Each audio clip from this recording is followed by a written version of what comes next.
الحبيب الذي ترجى شفاعته لكل هول من الأهوال مقتحم يا ربي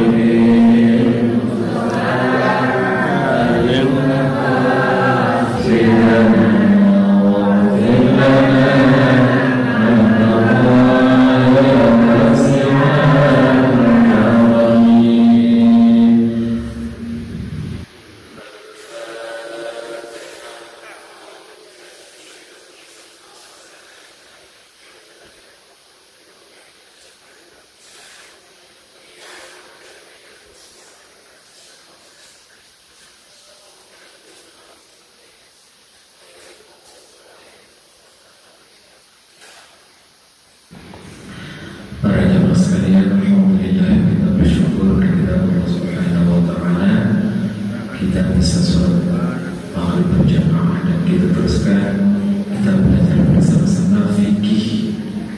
Kita akan meneruskan pembahasan kita pada kesempatan kali ini, yaitu tentang sunnah-sunnah sholat. Kemarin adalah tentang sunnah-sunnah sholat sebelum masuk waktu sholat, belum melaksanakan sholat. Qabla dukhuli fiha, sunnah-sunnahnya sholat sebelum masuk untuk melakukan sholat. Itu ada dua, yaitu adzan dan iqamah. Nah, sekarang kita akan membahas tentang sunnah-sunnah sholat ketika kita melaksanakan sholat. Wa ba'da dukhuli fiha, setelah masuk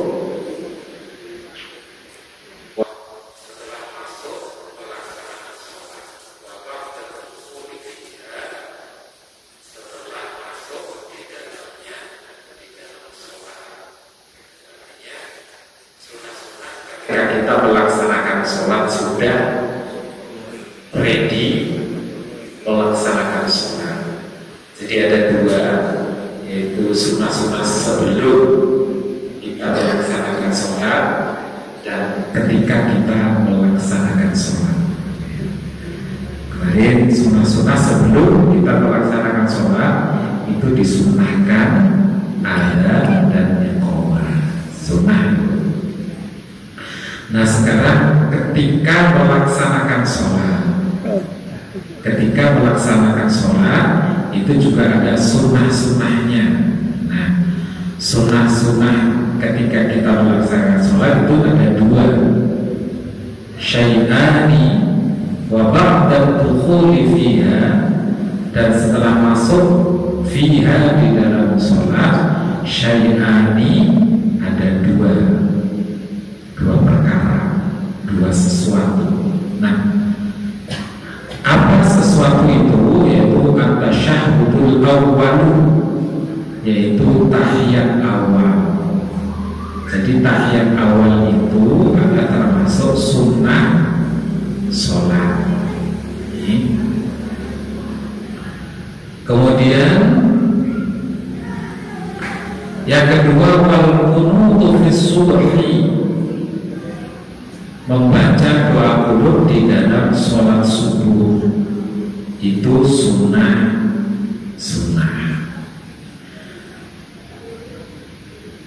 Wa fil witri fi nisfi tsani min syahri Ramadan, dan di dalam sholat witir fi nisfi tsani, di dalam separuh kedua min syahri Ramadan, di bulan Ramadan, itu sunnah. Jadi ketika kita melaksanakan sholat, kita sudah mulai melaksanakan sholat, itu ada sunnah, ada dua sunnah, yaitu yang pertama at-tasyahhudul awal, tahiyat awal, wal qunutu fi subhi, dan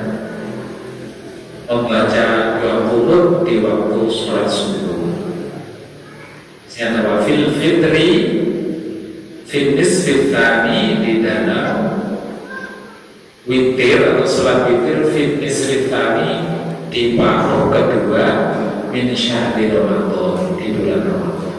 Kita kalau dimasuk di bulan Ramadan itu kan kalau sudah tanggal ke-16 ya, ke-16 itu kemudian kita sholat kita di dalam tarawihnya witirnya itu kemudian kita ditambah dengan membaca doa kunut. Kalau orang Jakarta bilangnya apa? Kalau sudah masuk kunut itu yang bikin ketupat itu ya malam 15, malam 16 separuh nandain bahwa Ramadan telah separuh kita lewati dengan bikin kumpat biasa gitu. Kreatif memang dunia. Nah, ini namanya sunnah aboman. Sunnah yang dekat sekali dengan rukun sholat. Artinya apa? Dinamakan sunnah aboman. Nanti ada sunnah lagi. Jadi ada dua. Jadi di dalam ketika kita sudah mulai melaksanakan sholat itu ada namanya sunnah aboman sama sunnah hayat nanti gitu. Nah yang kita bicarakan sekarang ini sunnah aboman, yaitu sunnah aboman itu isinya adalah tahiyat awal dan juga membaca doa kunut di waktu sholat subuh. Itu namanya sunnah aboman, sunnah yang sangat dianjurkan. Sunnah yang seakan-akan mendekati rukun yang sangat dianjurkan. Kan namanya sunnah itu kalau dikerjakan dapat pahala, kalau nggak dikerjakan tidak apa-apa. Artinya tidak apa-apa itu tidak membatalkan sholat. Nah, beda dengan rukun. Kalau rukun itu kita tidak melaksanakan itu sholatnya tidak sah. Tapi kalau aboman ini, kalau kita tidak melaksanakan at-tahiyat awal atau kita tidak melaksanakan membaca doa kunut di sholat subuh, itu tidak membatalkan sholat, tidak membatalkan sholat. Tapi kalau kita lupa, tidak membaca tasyahud awal atau tidak membaca kunut, maka diganti dengan sujud sahwi. Tadi siapa yang jamaah sholat asar? Tadi imamnya ada yang lupa tahiyat awal. Hanya tadi saya itu nggak tahu tiba-tiba kalau aja lupa kalau tahiyat awal. Nah, saya sudah berdiri tegak tadi itu, tapi kok ada jamaahnya subhanallah, salah apa ya? Subhanallah, sampai tidak subhanallah. Akhirnya saya balik turun. Oh, baru ingat kalau saya kelupaan tahiyat awal. Mestinya sebenarnya tadi itu tapi nggak apa-apa. Mestinya kalau sudah tegak begitu, kemudian nggak usah balik lagi. Nah, terus di akhirnya ada sujud sahwi, karena lupa. Itu sunnahnya. Jadi melaksanakan sujud sahwi itu sunnah. Jadi boleh dijalankan, boleh tidak. Kalau dijalankan, sholatnya menjadi sempurna. Kalau enggak, ya nggak apa-apa, kurang sempurna saja. Nah, ini namanya sunnah aboman, sunnah yang sangat dianjurkan. Kalau boleh dikata, mudahnya itu sunnah yang mendekati rukun, mendekati wajib. Kalau rukun meninggalkan berarti sholatnya nggak sah. Tapi ini adorat ini kalau nggak melakukan sholat tetap sah, tapi sebaiknya diganti dengan sujud sahwi. Berarti kan masih kuat, kesunahannya itu sangat kuat. Itu namanya sunnah adorat. Karena di dalam tahiyat awal itu kan ada rukun sholatnya itu duduk kan, terus membaca sholawat kan ada ya, itu kan ada di tasyahud semuanya, membaca tasyahud. Jadi perlu difahami, diketahui bahwa ini adalah sunnah. Kalau sunnah itu tidak membatalkan sholat. Jadi kalau kita tahu jadinya ya nggak gimana-gimana. Oh karena lupa, ya sudah. Kalau lupa di sunnah adorat ini diganti dengan sujud sahwi.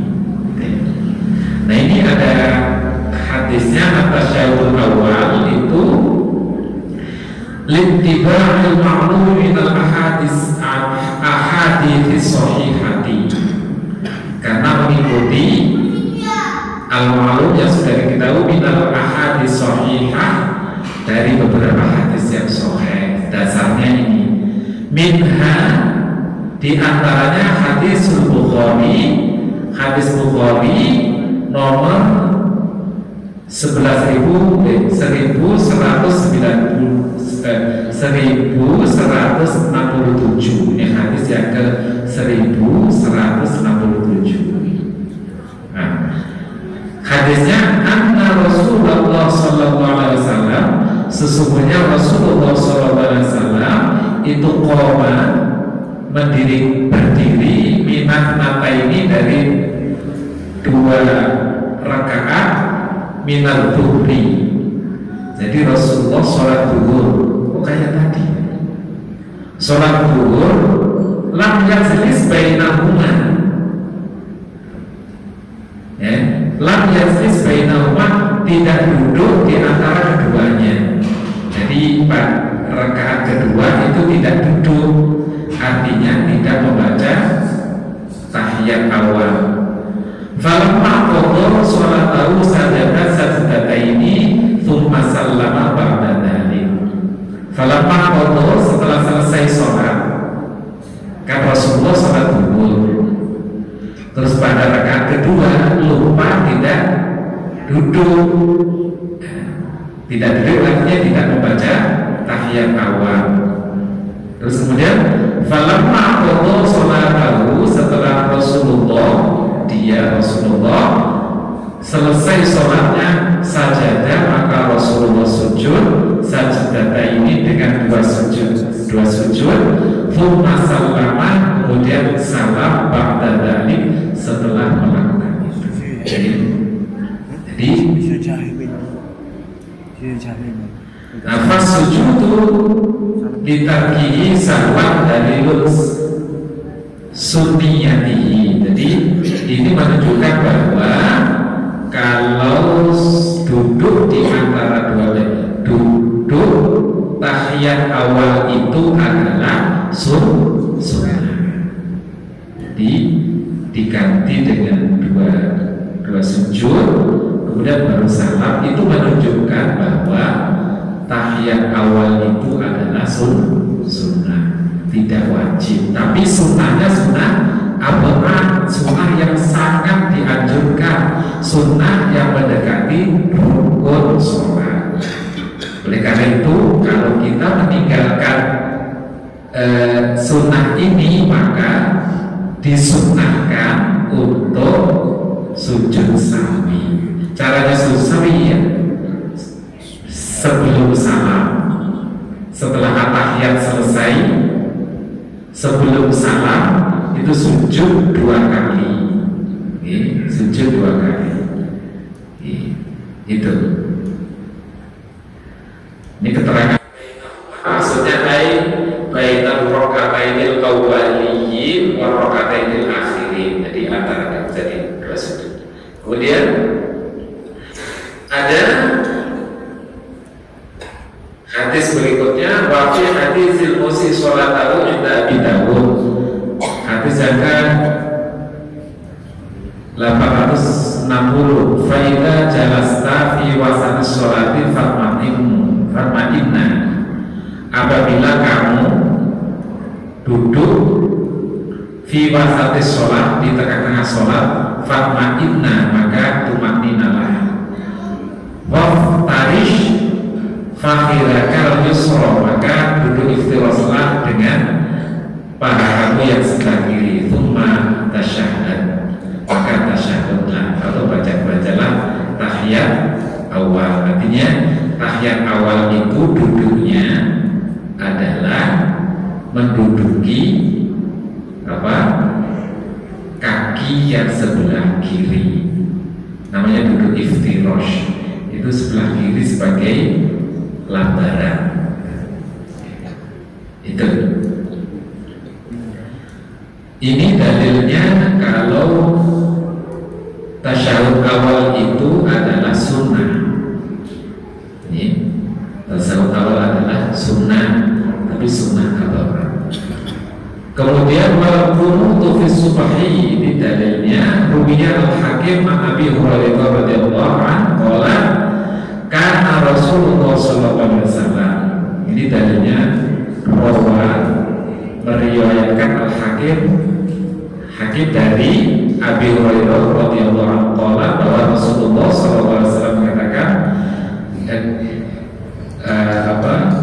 Abi Hurairah mengatakan, karena Rasulullah SAW, sesungguhnya Rasulullah SAW, idza rafa'a ra'sahu minar ruku'i fi sholati subhi, ketika beliau bangun, idza rafa'a ra'sahu, ketika mengangkat kepalanya minar ruku'i, dari ruku', fi sholati subhi, di dalam sholat subuh, fi rakaat tsaniyah, maksudnya adalah rakaat yang kedua, rafa'a yadayhi, kemudian Rasulullah mengangkat kedua tangannya, yadamu, kemudian Rasulullah berdoa bihadza du'a'i, dengan doa ini, yaitu Allahumma hdini fi man hadaini, Allahumma hdini fi man. Ini dalil doa kunut dibaca setelah sholat subuh, atau ketika sholat subuh pada rakaat yang kedua, kita membaca doa kunut. Jadi Rasulullah ketika mengangkat kepalanya dari ruku, maksudnya itidal fi sholati subhi, di dalam sholat subuh, atau fi rakaat tsaniyah, di dalam rakaat yang kedua, rakaat kedua setelah bangun dari ruku, berarti itidal. Kemudian Rasulullah gak langsung sujud, rafa'a yadayhi, mengangkat kedua tangannya, yadamu, mohon bihadza du'a'i, dengan doa ini. Nah, doanya seperti apa? Yang sering kita baca itu, Allahumma hdini fi man hadait, wa afini fi man afait, wa tawallani fi man tawallait. Nah, ini ada teksnya yang ketiga. Nah, kemudian yang ketiga ada rawa Abu Dawud meriwayatkan hadis yang ke 1425 Anil Hasan bin Ali radhiyallahu anhu, allamani, saya mengetahui Rasulullah sallallahu alaihi wasallam, kalimat aqwalahunna fil witri, kalimat-kalimat yang benar-benar diucapkannya di dalam witir, yaitu Allahumma hdini fi man hadait, wa afini fi man afait, wa tawallani fi man tawallait, wa barik li fi ma a'tait, wa qini syarra ma qadait, innaka taqdi wa la yuqda 'alaik, wa innahu la yadhillu man walait, wala ya'izzu man 'adait tabarakta rabbana wa ta'ala. Ini teks atau selot doa kudu. Apa ya? Apa bagus. Nah, ini kata Tirmidzi. Qala Tirmidzi pada hadis yang ke-464, ada haditsun hasanun. Wa qala wa la na'rifu 'an Nabi sallallahu alaihi wasallam fil qunuti fil witri syai'an ahsana minhu. Katanya bahwa tidak ada doa yang lebih bagus dari ini gitu. Jadi artinya doa qunut itu isinya bagus banget. Intinya bagus banget. Jadi sayang-sayang kalau kita nggak hafal, walaupun itu sunnah, tapi kan sangat dianjurkan. Dianjurkannya tidak hanya sekedar dianjurkan, tapi dengan anjuran yang sangat, karena isinya itu bagus banget. Isinya bagus banget. Ya Allah, Allahumma hdini fi man hadin. Ya Allah, hidayah kami seperti orang yang telah Kau beri hidayah.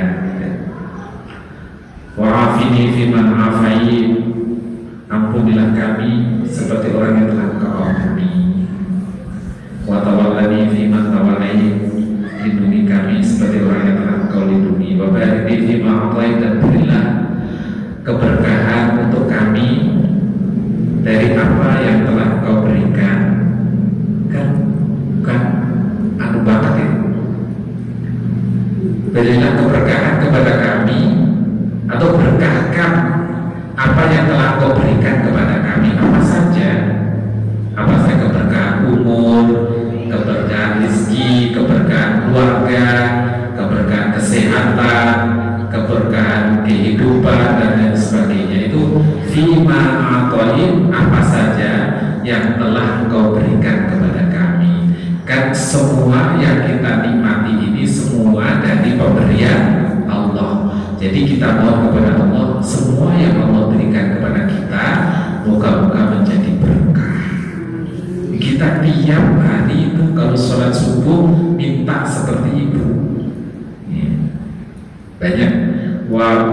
Wakini syarroma qadhi, jauhkanlah kami dari ketentuan buruk yang Engkau tentukan.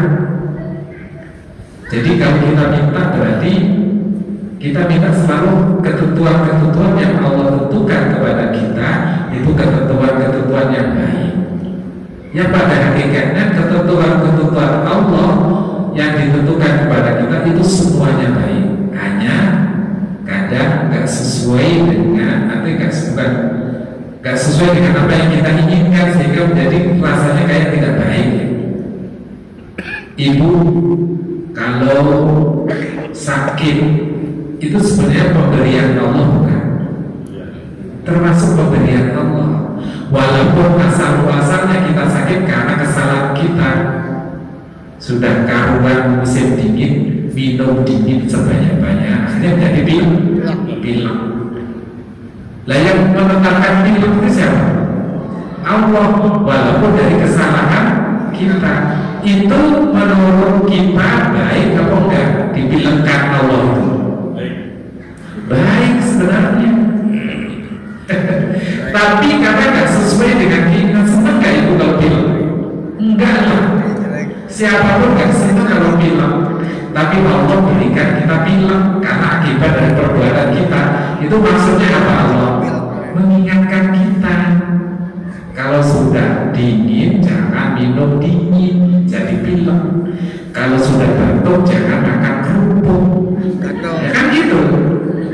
Kalau sudah mencret jangan makan sambal. Sudah dikasih tahu sama Allah alamnya begitu. Tapi gak enak kalau gak makan pedes. Ya, makan aja rujak malah sudah pedes, asam, kayak tabah, diare. Nah setelah diare, nah itu diare Allah berikan diare, itu baik gak? Baik sebenarnya. Tapi menurut kita baik gak? Yang gak baik mau mencret, yang gak baik ya. Tapi akibat dari perbuatan kita yang gak baik. Nah kunut seperti ini, insya Allah kita dihindarkan dari itu, dihindarkan dari itu loh. Ya tadi, yang sebenarnya ketentuan Allah itu dari akibat dari perbuatan kita. Nah, apa Allah menentukan kalau kita tak seperti ini? Ya kita nurut. Artinya sadar sendiri itu. Kalau perutnya sakit, ya sudah, dengan sadar kita menghindari makanan-makanan yang menyebabkan kita sakit perut. Sadar sendiri kalau kita doa ini, nggak semau gue gitu. Ya, itu doa kunut. Salah satunya kemanfaatan gitu. Waktu ini kita dihindarkan dari ketentuan-ketentuan buruk yang Allah tentukan, yang sebenarnya itu bukan ketentuan buruk Allah, tapi karena manusia tidak mau mengikuti aturan Allah, mendapatkan keburukan dari akibat dari perbuatan pelanggaran itu. Kalau nggak nurut sama Allah, ya akibatnya seperti ini gitu. Allah tentukan supaya apa? Supaya ngerti, paham. Oh iya, kalau perutnya sakit kau boleh makan sambal, ini tetap aja makan rujak. Nah, itu berarti pelanggar aturan Allah. Nah, kalau doa ini sadar-sadar sendiri, dengan mudahnya batuk, nggak usah makan kerupuk, ikhlas, bukan kepeksa gitu. Itu salah satunya. Baik, ini salah satu isi dari doa kunut yang isinya itu sangat bagus. Kayak Allah mahdini fi man hadait, ya Allah hidayah kami seperti orang yang telah Engkau kasih hidayah. Hidayah itu penting kan untuk kita? Sangat-sangat penting. Petunjuk Allah, bimbingan Allah. Kita selalu minta bimbingan Allah. Bimbing apa?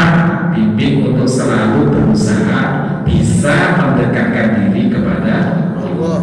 Kalau kita sholat, intinya itu minta apa ya? Kalau kita baca Fatihah, inti sholat itu kan baca Fatihah. Di dalam surat Fatihah itu intinya mohon apa? Mohon hidayah. Ihdinas siratal mustaqim. Hidayailah kami ya Allah ke jalan yang lurus. Jadi itu hidayah penting, karena hidayah itu penting sekali. Petunjuk, bimbingan Allah Subhanahu wa Ta'ala itu sangat-sangat kita butuhkan dalam kita mengabdi kepada Allah. Makanya di dalam sholat itu rukun baca Fatihah. Baca Fatihah itu harus komplit. Nah, permohonan di surat Fatihah itu ya ihdinas siratal mustaqim, mohon petunjuk, mohon hidayah, mohon bimbingan dari Allah Subhanahu wa Ta'ala.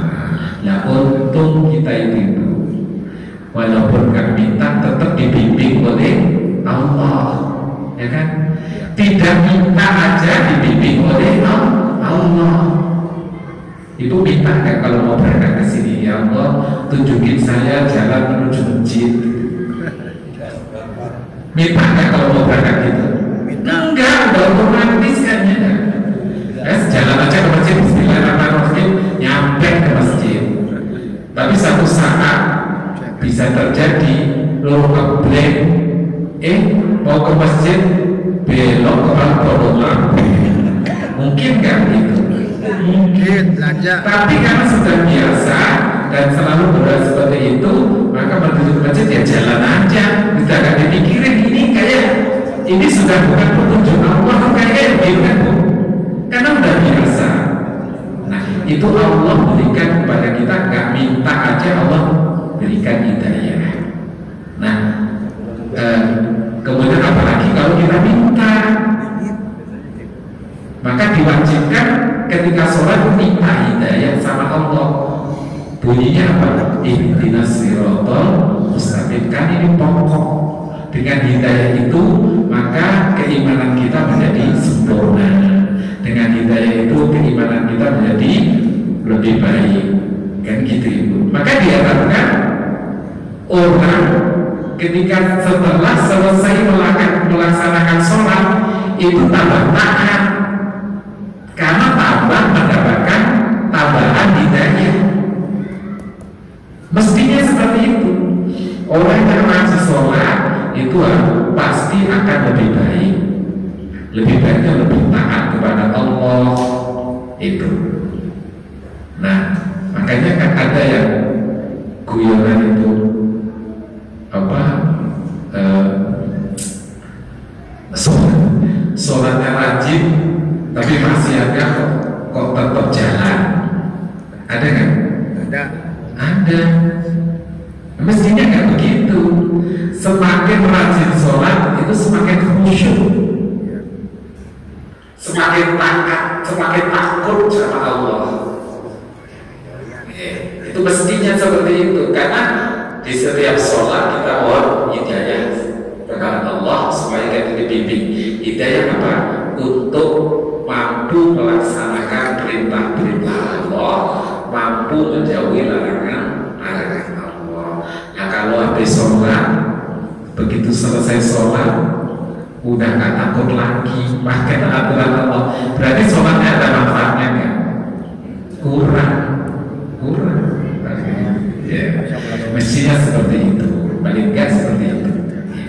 Ya, itu namanya hidayah. Ini penjelasan isi dari doa kunut, maka hendaknya dihafal. Setelah dihafal, berhafal, kemudian mengerti artinya.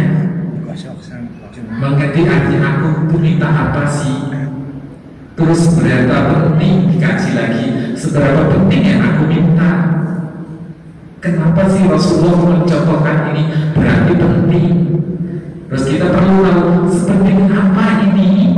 Nah, itu perlu kita kaji, kita amati supaya kita semangat untuk menjalankannya. Boleh jadi selama ini nggak semangat menghafalkan doa kunut karena nggak tahu artinya, atau boleh jadi karena nggak tahu manfaatnya sehingga nggak semangat. Padahal di dalam doa kunut itu tadi, ya Allah, dasar-dasar kebutuhan manusia semuanya, diampuni dosa, dikasih hidayah, dikasih keberkahan. Padahal itu semua kita butuhkan dalam kehidupan kita sehari-hari. Ada keberkahan, kita dihindarkan dari ketentuan yang kita nggak suka, kan gitu tadi. Waktu ini birahmatika syarra ma qadai, dari ketentuan Allah yang kasarnya, dari hindarkan kami dari ketentuan yang kami tidak suka, ya Allah. Padahal ketentuan Allah pasti baik.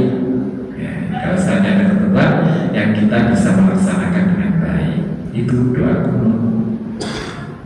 Nah, itu namanya doa kunut adalah sunnah hayat, sunnah abad, sunnah yang mendekati rukun, namanya gitu.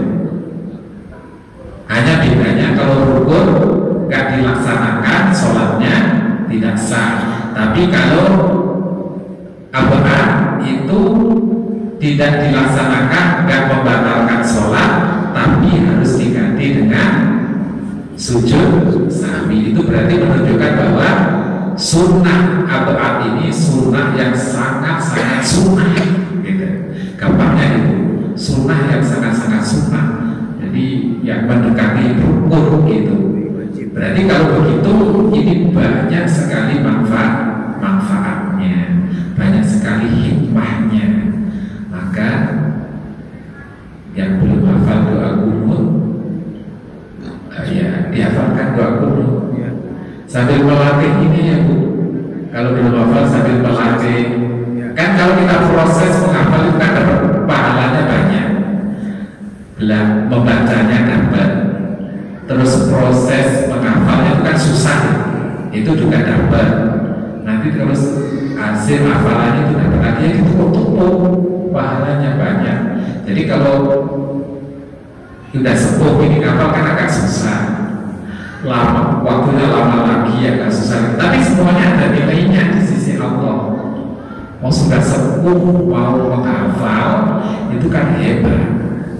Nah, kehebatan itu ada nilainya lagi di sisi Allah. Jadi ya itu. Jadi kalau bisa dihafal. Nah kalau belum hafal, rajin-rajin sholat subuh diwajibin. Karena sholat subuh itu pasti pakai kunut. Jadi tinggal mengaminkan saja itu sambil menghafal. Gitu. Iya kan?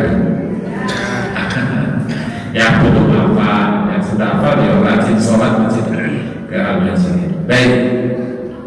Sekarang masih ada ya? Tidak berapa? 3 menit lagi. Kalau ada tanya besok kita lanjutkan dengan wahai aduha, sunnah hayatnya sholat khomsata asyara khoslatan, ada 15. Kalau tadi kan sunnah abah kan, terus ada sunnah hayat. Nah, sunnah hayat itu beda apa dan hayat itu apa? Kalau abah itu kalau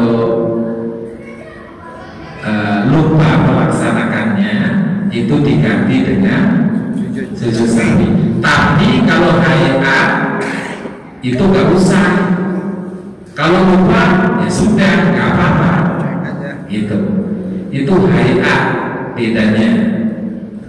Kalau abah lupa diganti dengan sujud sahwi. Tapi kalau hayat lupa nggak usah. Nah, abah isinya ada 2 tadi, yaitu yang pertama apa itu? Apa? Tahiyat awal. Itu hayat. Ingat, kalau kita lupa tidak tahiyat awal maka harus sujud sahwi. Itu yang pertama. Terus kalau sholat subuh kok nggak baca kunut, sujud sahwi karena itu abah. Tapi ingat itu sunnah. Sunnah itu artinya kalau tidak dilaksanakan tidak merusak sholat. Jadi kalau boleh ya juga jangan kubu-kubu amat gitu. Tapi kalau hayat kita nggak melakukan itu tidak harus sujud sahwi. Itu hayat. Contohnya kayak gini. Ini saya kasih bocorannya 1 ya. Kan ada 15. Saya bilang kayak raful yadaini minta takbiratul ihram, kayak mengangkat kedua tangan ketika takbiratul ihram. Itu kalau lupa tadi nggak angkat tangan, katanya Allahu Akbar. Tadi Allahu Akbar itu boleh. Itu nggak harus sujud. Saya lupa ya tadi nggak angkat tangan, pokoknya langsung sedekap begini aja. Itu lupa. Nah, lupa tidak mengangkat tangan itu tidak harus diganti dengan sujud sahwi. Itu namanya sunnah hayat karena lupa. Jadi harus diganti sujud sahwi. Itu ada 15 model begitu. Kayak contohnya tidak membaca ta'awud gitu. Itu juga gak harus diganti dengan sujud sahwi karena itu sunnah hayat. Tapi kalau dijalankan dapat tambahan kebaikan atau pahala, sholat kita menjadi lebih sempurna. Itu saya kira kurang lebih, yang maaf. Wassalamualaikum warahmatullahi wabarakatuh. Waalaikumsalam.